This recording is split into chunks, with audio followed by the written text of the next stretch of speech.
Hello प्यारे बच्चों, स्वागत है आप सभी एक नई वीडियो में। मेरा नाम सूरज वर्मा है। आज की वीडियो में मैं आप सभी को प्रश्नावली 3.2 के सभी क्वेश्चंस को सॉल्व कराने जा रहा हूं। पहला नंबर क्वेश्चन आपको दिया गया है, निम्नलिखित प्रश्नों में से प्रत्येक प्रश्न का उत्तर दीजिए। तो इसके अंदर जितने भी क्वेश्चन है सबको पढ़ के उनके उत्तर देने होंगे। तो पहला क्वेश्चन है आपका, कार्तीय तल में किसी बिंदु की स्थिति निर्धारित करने वाली क्षैतिज और ऊर्ध्वाधर रेखाओं के नाम लिखिए। तो देखिए आपका कार्तीय तल ये बना हुआ है, यहाँ पर ये आकृति जो है ये कार्तीय तल है। यहाँ पर क्षैतिज रेखा जैसा कि आप सभी देख सकते हैं, ये यक्स और यक्स डैश जो रेखा दिख रही है ये क्या है, आपकी क्षैतिज रेखा है। और ऊर्ध्वाधर रेखा वाई और वाई डैश है। इसका क्या नाम है, ध्यान से समझ लीजिएगा। अब इसको हम कहते हैं यक्स अक्ष और इस वाई वाले को कहते हैं वाई अक्ष। यक्स से यक्स अक्ष, वाई से वाई अक्ष। ठीक है, तो बड़े आसानी से आपको पहले में लिख देना है। क्या कहेंगे, यक्स अक्ष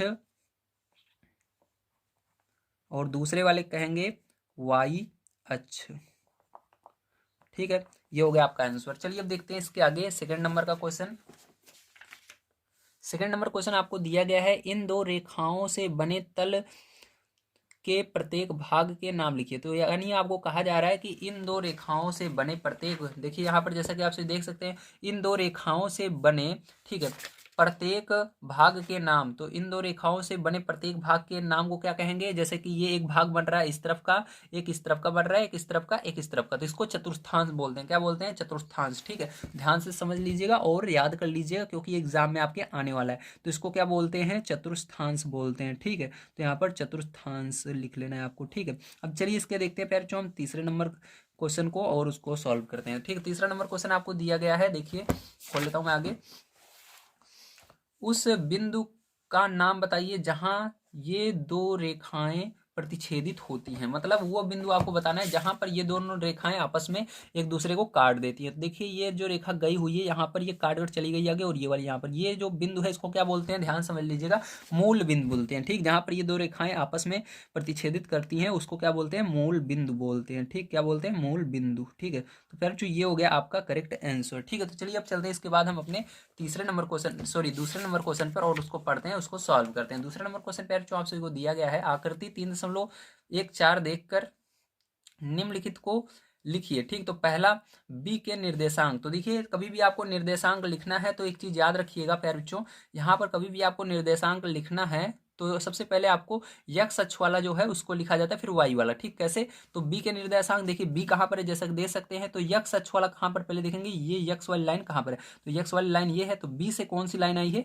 यहाँ पर आई है 5 पर। तो सबसे पहले क्या लिखना है आपको, -5 लिखना है, फिर उसके बाद 2 लिखना है। ठीक, क्योंकि यहाँ पर बी से 2 लाइनें निकली हैं, एक यक्स अक्ष की ओर गई हुई है, एक वाई अक्ष की ओर गई हुई है। ये वाला वाई अक्ष है तो इस पर ये वाली मिल रही है, और ये बी से एक यक्स अक्ष पर मिल रही है। तो पहले -5 लिखेंगे फिर 2 लिखेंगे। ठीक, तो इसका आंसर क्या होगा आपका, तो दूसरे के पहले में आपका होगा -5 और 2 पर जा रही है तो 2। ठीक, -5, 2। ठीक है, ध्यान रखिएगा पहले एक्स अक्ष पर जो मिलेगी उसको लिखा जाता है। ठीक है, अगर आप उसको लिखते हैं तो गलत नहीं होने वाला है। देखिए अब बता पूछ रहा है सी के निर्देशांक बताना है, तो सी कहाँ पर है उसको देखिए। तो जैसा कि आप सभी प्यारे जो देख सकते हैं, सी यहाँ पर बिल्कुल नीचे है। ठीक है, सी देखिए यक्स अक्ष कहाँ पर है, ये रहा, तो यक्स अक्ष में सी कहाँ पर जाकर मिल रहा है, 5 पर मिल रहा है। तो सबसे पहले 5 लिखना है, फिर उसके बाद कहाँ मिल रहा है, -5 पर, 5, -5। ठीक है, तो 5, -5 इसका निर्देशांक होगा। ठीक है, तो यहाँ पर लिखना है 5, -5, 5, -5। ठीक है, अगर आप इस तरह से लिखते हैं जिस तरह से मैंने बताया तो कभी भी आपका गलत नहीं होने वाला है।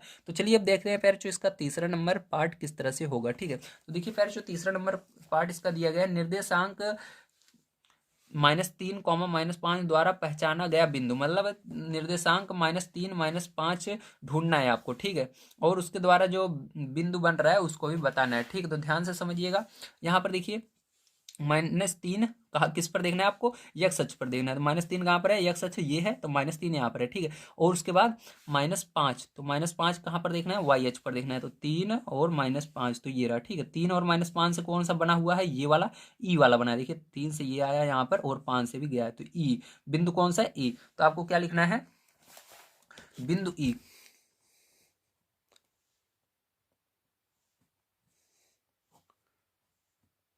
ठीक है, तो ई होगा आपका।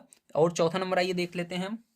तो देखिए चौथा नंबर पैर जो आप सभी को दिया गया, निर्देशांक 2, -4 द्वारा पहचाना गया बिंदु। पहले 2 देखना है किस पर, यक्स अक्ष पर, फिर वाई अक्ष पर। पहले वाले को हमेशा यक्स अक्ष पर देखा जाता है। ठीक है, तो 2 कहाँ देखना है, यक्स अक्ष पर देखना है। तो यक्स अक्ष पर 2 कहाँ पर है, देखिए ध्यान से, तो जैसा कि प्यार आप सभी देख सकते हैं यक्स अक्ष पर 2 आपका ये रहा, ठीक है। अब 2 यहाँ पर है और उसके बाद -4 कहाँ पर है, -4 आपका यहाँ पर है, ठीक। तो इसके द्वारा कौन सा बिंदु बन रहा है, जी बन रहा है, ठीक है। कौन सा बन रहा है, जी बन रहा है। तो यहाँ पर जी अकेले ही लिख सकते हो या बिंदु जी लिख सकते हो, दोनों सही है, ठीक है। तो यहाँ पर क्या होगा, आपका जी होगा, ठीक है। तो यहाँ पर हम लिख लेते हैं बिंदु जी,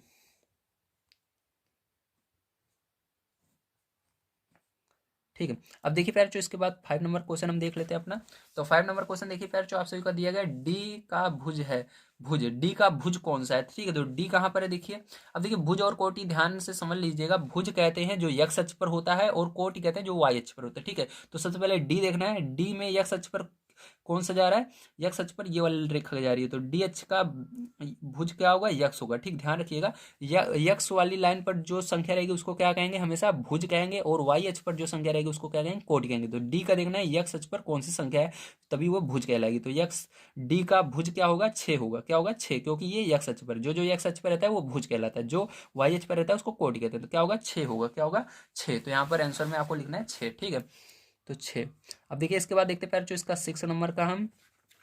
तो 6 नंबर में देखिए पैर आप सभी को दिया गया है बिंदु यच की कोटि। अब कोटि बतानी है यच की। तो यच देखिए सबसे पहले कहाँ पर है, तो यच ये रहा। कोटि में मैंने बताया आप सभी को वाई अक्ष पर होता है और भुज हमेशा यक्स अक्ष पर होता है। अब ये आपको देखना है इसका कोटि। तो कोटि किस पर होगी, वाई अक्ष पर होगी। तो वाई अक्ष पर देखिए यच कहाँ पर जाकर मिल रहा है, -3 पर मिल रहा है। तो इसकी कोटि क्या हो गई, -3 हो गई, ठीक है। तो -3। अब देखिए पैर इसके बाद देखते हैं हम अपना इसके आगे 7 नंबर का क्वेश्चन, ठीक है। तो 7 नंबर क्वेश्चन देखिए पैर आप सभी को दिया गया है बिंदु यल के निर्देशांक। तो यल कहाँ पर है, उसके निर्देशांक बताने हैं। तो यल जैसा कि आप सभी देख सकते हैं पैर यहाँ पर यल आपका कहीं पर दिख रहा है क्या, ये रहा, ठीक है। यल के निर्देशांक क्या होंगे, ध्यान समझ लीजिएगा। ये कहाँ पर है, अब देखिए इसको पहचानना बहुत सारे बच्चों के लिए बहुत मुश्किल हो जाता है, ठीक है। तो देखिए आपको यहाँ पर देखना है कि ये किस रेखा पर आगे गया है। तो ये वाई रेखा पर ये कहाँ पर है, 5 तक थे। तो वाई की जगह क्या लिखना है, 5 लिखना है, ध्यान रखिएगा। लेकिन ये इस यक्स अक्ष पर कहीं पर भी नहीं गया, ठीक है। यहाँ पर देखिए 0 पर ही है, ये 0 वाली लाइन है, ठीक है। यक्स अक्ष पर 0 के सामने ही है ये बिंदु, ठीक है। ये बिंदु जो है 0 के सामने। तो क्या होगा 0,5, क्योंकि वाई अक्ष पर ये 5 देखिए यहाँ पर आया है, ठीक है। 5 आगे बढ़ा है, तो यह क्या होगा 0,5 होगा इसके निर्देशांक, ध्यान से समझ लीजिएगा, ठीक है। 0,5 अगर ये, ठीक है, केवल वाई अक्ष पर चलता है, ठीक है। अगर केवल वाई अक्ष पर आगे बढ़ रहा है, जैसे यहाँ पर बढ़ा हुआ है या यहाँ पर आया है, तो ये क्या होगा इसका निर्देशांक 0,5 होगा, ठीक है। ध्यान से समझ लीजिएगा। अगर यक्स अक्ष पर चलता है तो आपका यक्स अक्ष पर क्या होगा उसको लिख देना है, ठीक है। जो यक्स अक्ष पर चलेगा उसको यक्स की जगह रखना है, जो वाई पर लगेगा उसको वाई अक्ष की जगह रखना है। अगर आपको समझ में नहीं आया तो ये 8 नंबर का क्वेश्चन देखेंगे तो यहाँ पर समझ में आएगा। चलिए 8 नंबर क्वेश्चन देख लेते हैं। देखिए यहाँ पर दिया गया बिंदु यम के निर्देशांक। आप देखिए यम जैसा कि आप सभी देख सकते हैं ये रहा, ठीक है। तो आप कहेंगे यम कहाँ पर है, यहाँ पर। एक लाइन इधर गई हो तो यहाँ पर कंफ्यूज मत होइएगा, ये ई की लाइन है, ठीक। ई से ये ऊपर की ओर गई है और इधर गई है। ये यम केवल यहीं पर है, इसी यक्स अक्ष पर है, लेकिन वाई पर ये कहीं पर नहीं चला, ठीक है। तो वाई का जो ये अपनी जो ये यक्स अक्ष है, यहाँ पर देखिए यक्स से कितनी दूरी चला है, ये -3 तक आया है। तो यक्स के पर -3 पर है, तो यक्स की जगह आप क्या लिखेंगे, -3 लिखेंगे, ठीक है। तो यक्स की जगह हम -3 लिखेंगे और वाई की जगह 0 लिखेंगे, ध्यान रखिएगा, ठीक है। अगर वाई पर नहीं चल रहा है तो अगर देखिए कोई भी, ठीक है, बिंदु अक्ष पर रहता है, जैसे कि यहाँ पर है, तो उसके अंदर जिस अक्ष पर रहेगा उसकी जगह हम जो जितना बिंदु रहेगा उसको लिखेंगे। जैसे कि यहाँ पर बिंदु 3 पर है तो 3 लिखेंगे, -3, और दूसरे वाले पर नहीं है, ठीक है, तो उसकी जगह क्या लिखेंगे, 0 लिखेंगे, ठीक है। समझ गए। देखिए यहाँ पर जब इस अक्ष पर ही है ये बिंदु, -3 यहाँ पर लिख देना है, किस अक्ष पर है, यक्स अक्ष पर। तो यक्स का निर्देशांक पहले लिखा जाता है, तो -3 लिख देना है, दूसरे वाले को ऑटोमेटिक 0 कर देना है, ठीक है। तो पहला वाला, इसके पहले वाला भी हमने इसी तरह किया था। ये यक्स वाई अक्ष पर था 5 पर, तो 5 लिखा था, यक्स पर नहीं था, तो यक्स वाले को ऑटोमेटिक हमने 0 कर दिया था, ठीक है। यहाँ पर सोचना ही नहीं है। तो बच्चों यहाँ पर आपका होता है ये क्वेश्चन समाप्त। तो उम्मीद है आप सभी को जो ये एक्सरसाइज है ये बड़ी तरीके से समझ में आई होगी।